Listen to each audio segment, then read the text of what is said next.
Morning, Gamecock fans. Today is Wednesday, July 2nd, the year of our Lord 2025, and you were listening to Coffee with JC Shurburtt. Hope all of you are doing well here on this hump day. Won't be long, 4th of July in a couple of days. Hope you're in a position to celebrate with your family and friends and honor this great country we live in. So, looking forward to that myself. Got a little low country boil cooking up here in the backyard for Friday. Hopefully, it does not rain. Um, so not a terribly long episode today. There's a couple of things going on, and you can't whistle past the graveyard in this business, so to speak. So I wanted to talk about Julian Walker. That's the four-star defensive end from Dutch Fork in Columbia. His dad, Jamil Walker, works, of course, for the Gamecock football program as a very good assistant strength coach. I've heard lots of good things about him behind the scenes, and his son Julian is like I said, top 150 defensive end, big upside, lengthy guy, certainly a very worthy prospect and an in-state one to boot. He decides he's going to go to Michigan. Commits to Michigan yesterday. The crystal balls are rolling in yesterday morning. I don't know that anybody expected it to happen that quick, but it did. And so what does that mean? Obviously, if you've listened to this show and you've heard me talk or read what I've written and stuff, in-state recruiting is very, very critical for this program. So there's no way to spin, provided he ends up at Michigan, because remember last year Malik Clark committed to Florida State. I think this situation obviously is a little bit different than Malik's, but every situation is, by the way, in recruiting.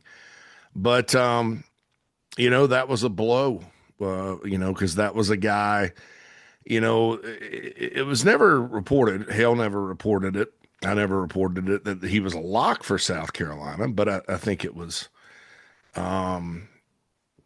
safe to assume that, Carolina was kind of in the driver's seat, and that wasn't the case at the end of the day. Michigan has been on a roll in recruiting. They also got Carter Meadows, so they kind of, I guess, they got revenge for that Outback Bowl loss the Gamecocks put on them in surprising fashion back in 2017, and the game with the hit and all that. So why? That's the question. And basically, I'll just say this: he wanted to go to Michigan. At the end of the day, it's all based on comfort level. That's where he felt most comfortable. And here's something that I want to explain. With his dad on staff, and that's a tricky kind of situation, because you kind of think dad would probably help put his finger on the scale. He did not.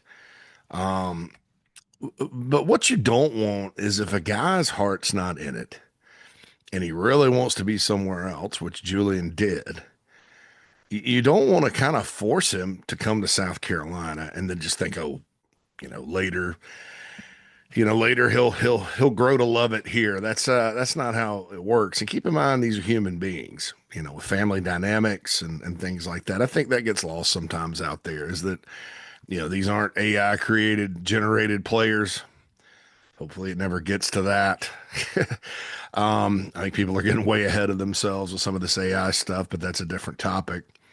But they're human beings and they're young people. And, I have a young person myself who's the age of Julian. And, if they get their mind set on something, and, it's not something that's going to harm them, you have to kind of just let them roll, and I don't know that going to Michigan with the way their program has been winning and all that good stuff is going to harm Julian Walker. I mean, it's a fantastic football program.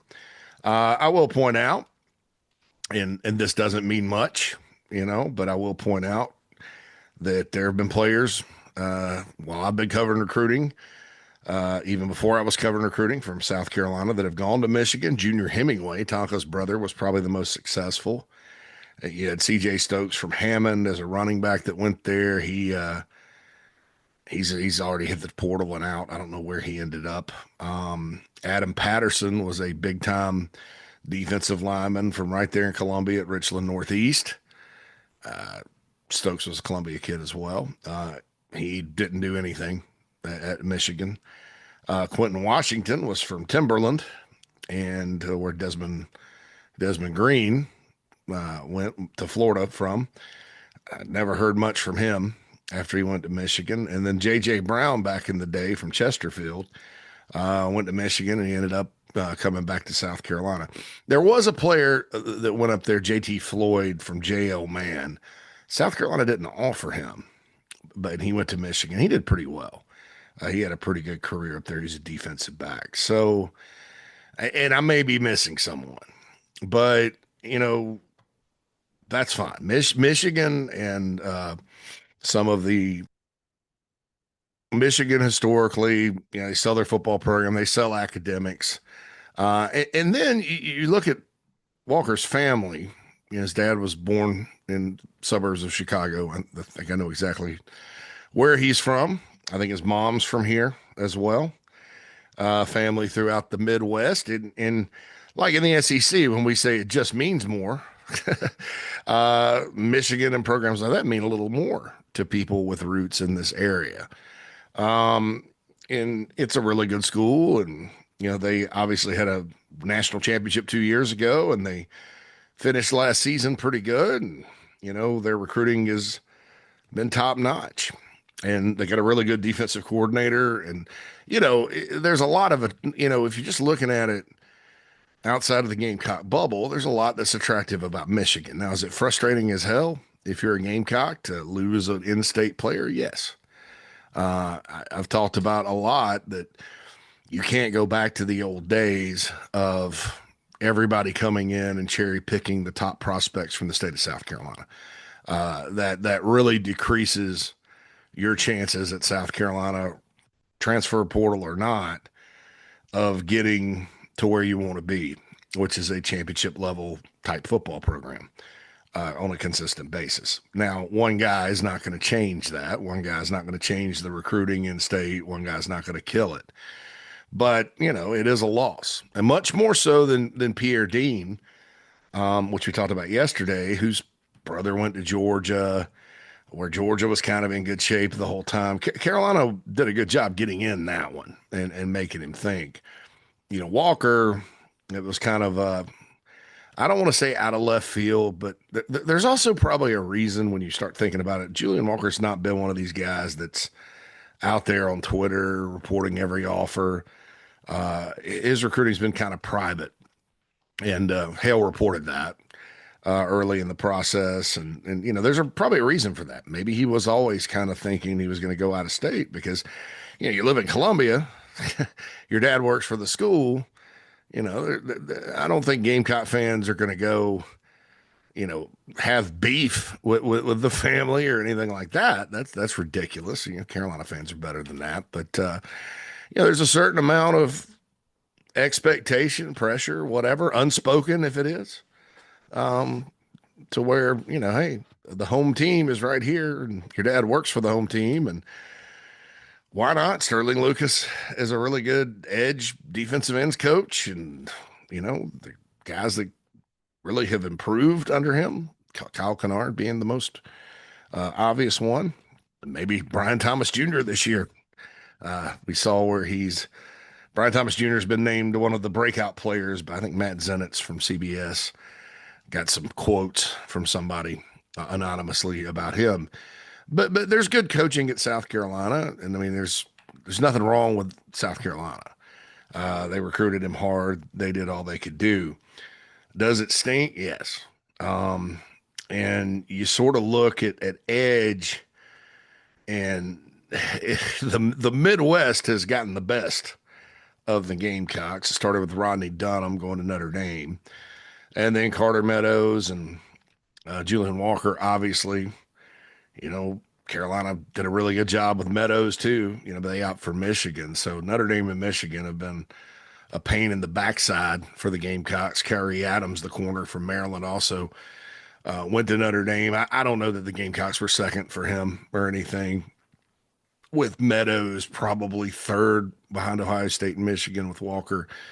I believe they're top two because I don't know that North Carolina was the other school, and that's all the only visit he made. So, tough blow. Um, we talked yesterday about the class rank in depth. Walker was not one of the five that I kind of laid out that'll make that number a little prettier. So things are still on track there. But yeah, you can't sit there. I can't sit here and jump up and down and be super positive when they get a guy. And then when they don't get a guy, sit there and say, oh, the guy's not that good, that kind of thing. And I think you guys know me well enough. I don't do that. Recruiting losses are weighed in different manners. I know I weigh them from the standpoint of how close to campus are they, and then how big of a loss is it. And sometimes Columbia kids too, they grew up in Columbia, they want to get out of it. They just want to go someplace new. I think South Carolina's done a really good job in a lot of sports of keeping Columbia area players at home through the years. But Walker didn't grow up here. Or in South Carolina. So, Athens, Fayetteville, Arkansas have been among his stops. So it's not like you lost a lifelong native or anything like that. And the other part of it is, like I mentioned about Lily Clark, sometimes things change. That's kind of the beauty of doing all this during the summer is that there is time for players to change their minds. South Carolina flipped several players last year. Sometimes that distance to home. And remember, Alshon Jeffrey was committed to Southern Cal at this point back there. I'm not trying to give anybody hope because my gut feeling is it's Michigan, given the family connections and, the roots in the Midwest and, all that good stuff. That's my gut on this right now. Malik Clark was just kind of an out of nowhere commitment to Florida State. And then, their season happened and cooler heads prevailed. And who knows what'll happen at Michigan. But, I think that's obviously the reaction has not been that positive in Gamecock Nation. But you lose two guys in a row right there like that, including one that's a surprise. I understand it. And all I can say is, while I hope the reaction isn't too over the top and cooler heads prevail, I appreciate the passion for recruiting. It's like Josh Pate said, recruiting feels like it's back. And like I'm talking traditional recruiting and all that good stuff. And it's important. I think that you're going to start to see, probably June and this part of July when the commitments start rolling in, coming off the official visits, become the premier recruiting time. It already is, but I think more people will start to pay attention to it like the old days. I think the transfer portal and NIL and then extended eligibility for COVID, probably diminish that a little bit. And, people have to adjust. I mentioned players being human, fans are human too. We all are. And so when something, and it's been about 7, 8 years with this early signing and summer visits and stuff. But I think, it takes time. College football in general, when there's a change or when you're trying to build something, it moves at a glacial pace, and that includes getting used to summertime. I shouldn't have quoted a Will Smith song.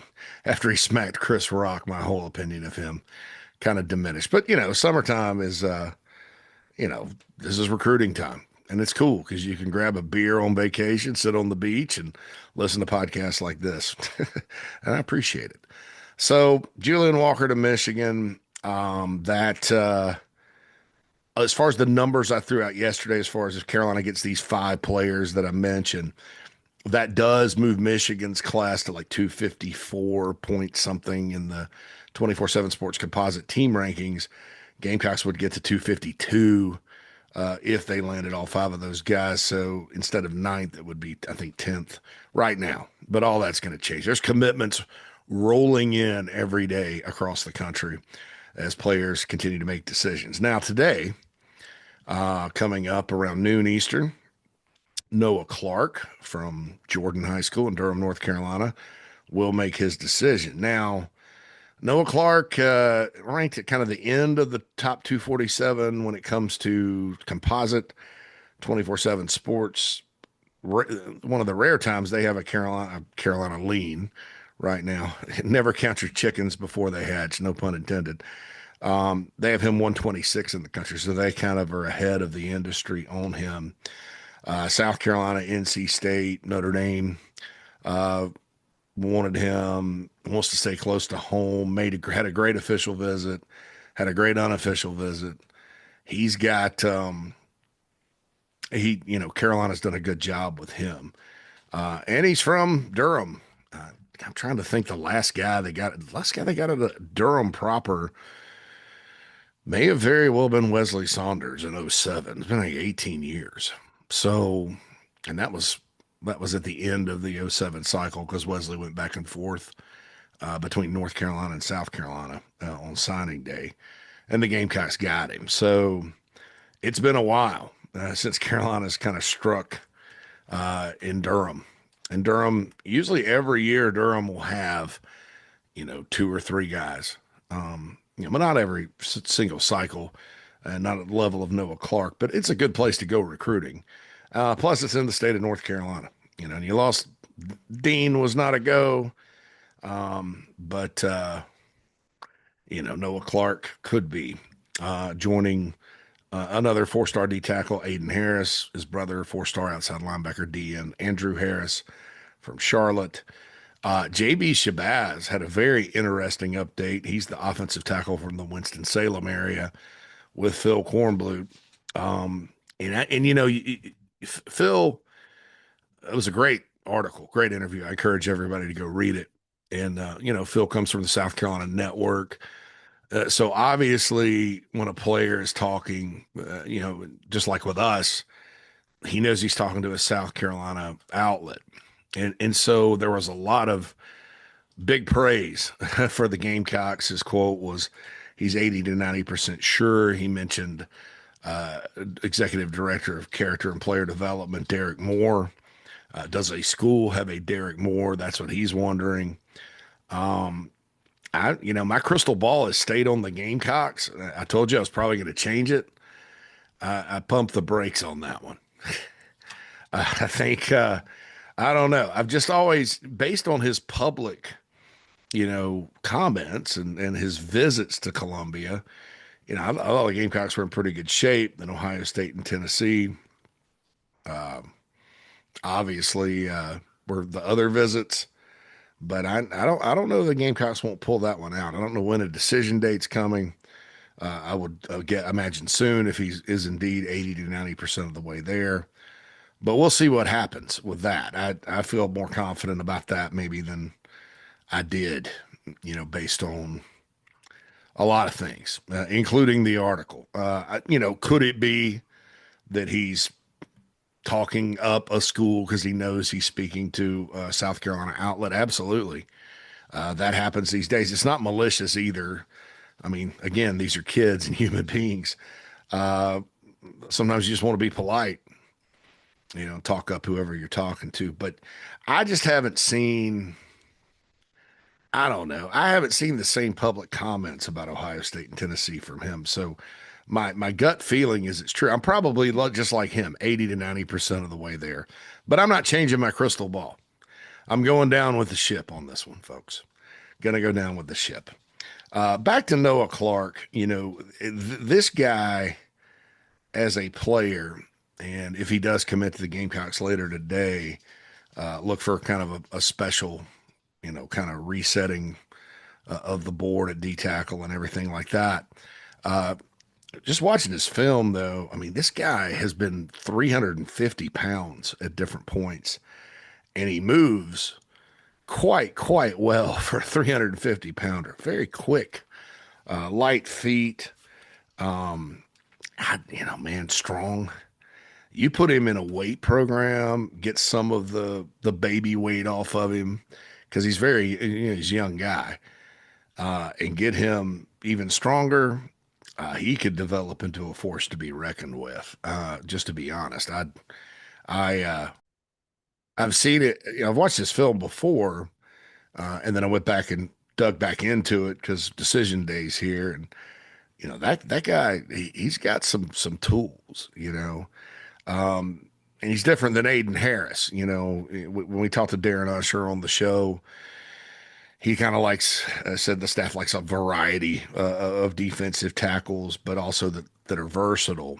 Um, what maybe sets Noah Clark apart from, say, another 340 pounder would be his ability to move with his feet. He absolutely has the athletic upside to get in there as a three technique or whatever and make things happen, in addition to being, the type of big man that could play zero technique at nose. So look for Noah Clark later today. Michael Clark from the Wolfpacker. It's the Wolfpacker? No.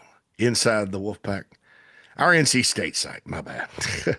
He put in a crystal NC State site put in a crystal ball prediction for Clark to South Carolina earlier today. But you never know. I mean, look, crystal ball picks rolled in for Pierre Dean for the Gamecocks across the recruiting industry, and he ended up picking Georgia.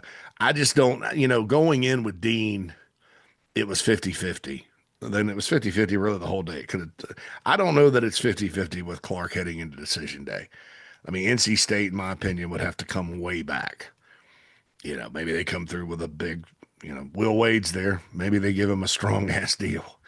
But he's an important recruit in this class. I've said from the start, D tackle was a priority. Getting back into North Carolina was a need for this program. And, there just so happens to be a ton of good defensive tackles in North Carolina this cycle. Travian Robertson's from Laurinburg, North Carolina. So he's a North Carolina Tar Heel State native. So it just made sense. Now, closing the deal, the outcome, it's never guaranteed. It can set up perfectly for you on paper, like Julian Walker, and it doesn't happen. That's recruiting. It's big boy recruiting. That's life. It happens. So one final thing here I did want to mention before we get off and I get my day rolling is edge. So let's talk about edge. Obviously, with this class, Carolina targeted some really good edge prospects. That's Walker, Carter Meadows, and Rodney Dunham from earlier from Charlotte. Carolina did a really good job recruiting all of those guys. The outcome counts in recruiting.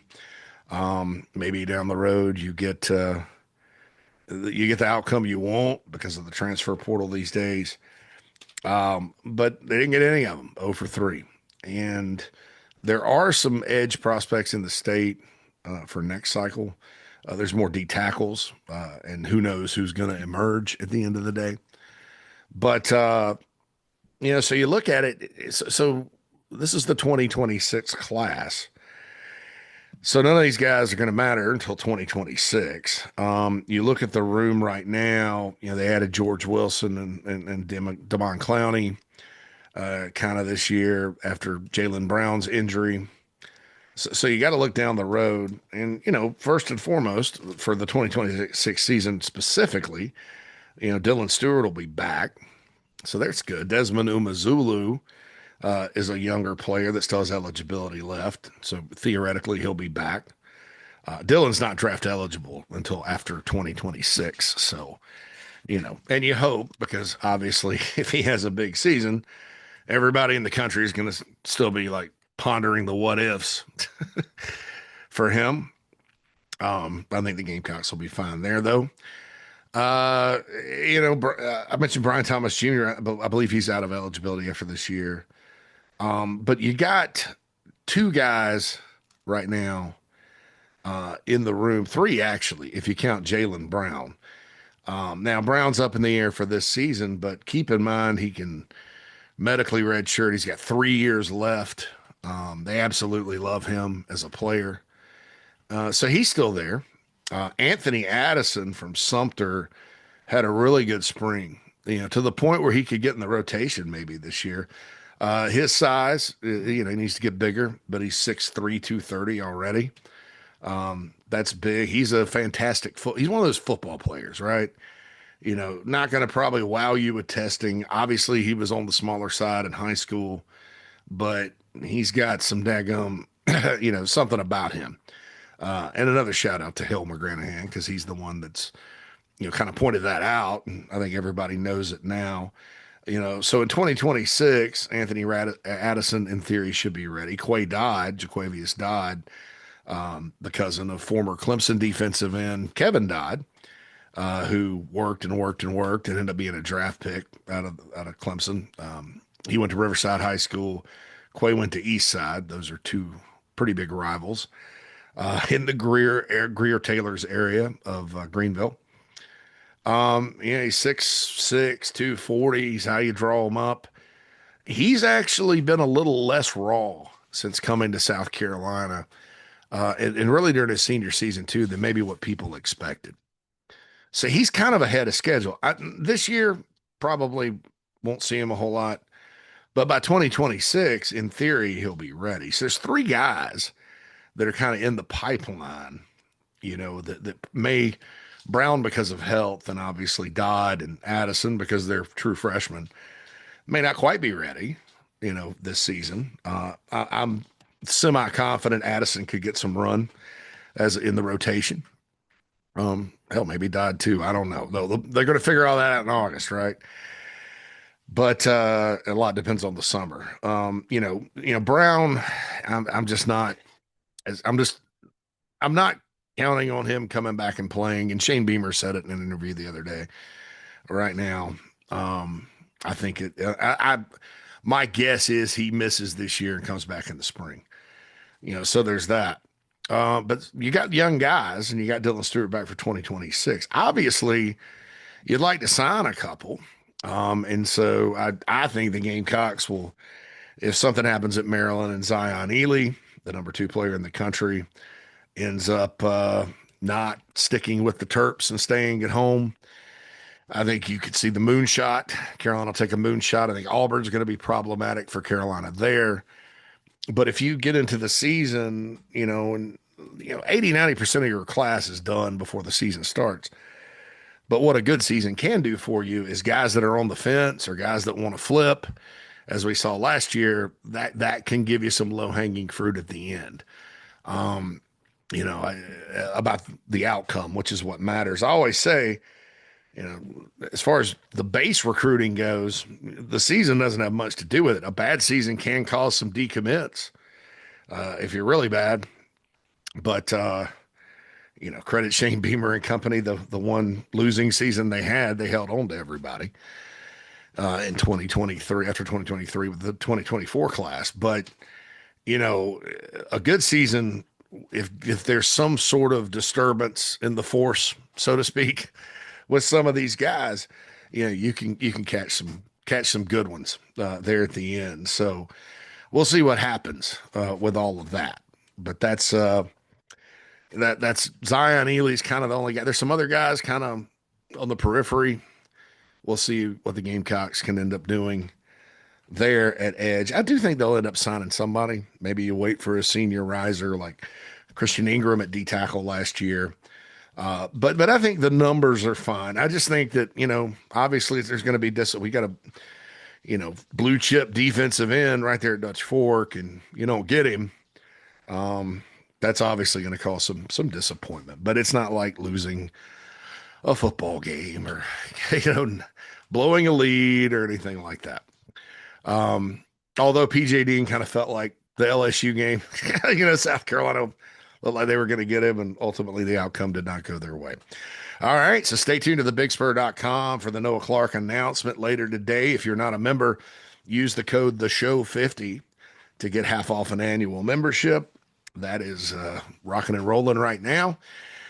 And I'll be back at some point to talk more Gamecock football. This is Coffee with JC Shurburtt. I'm out. Holla at you soon.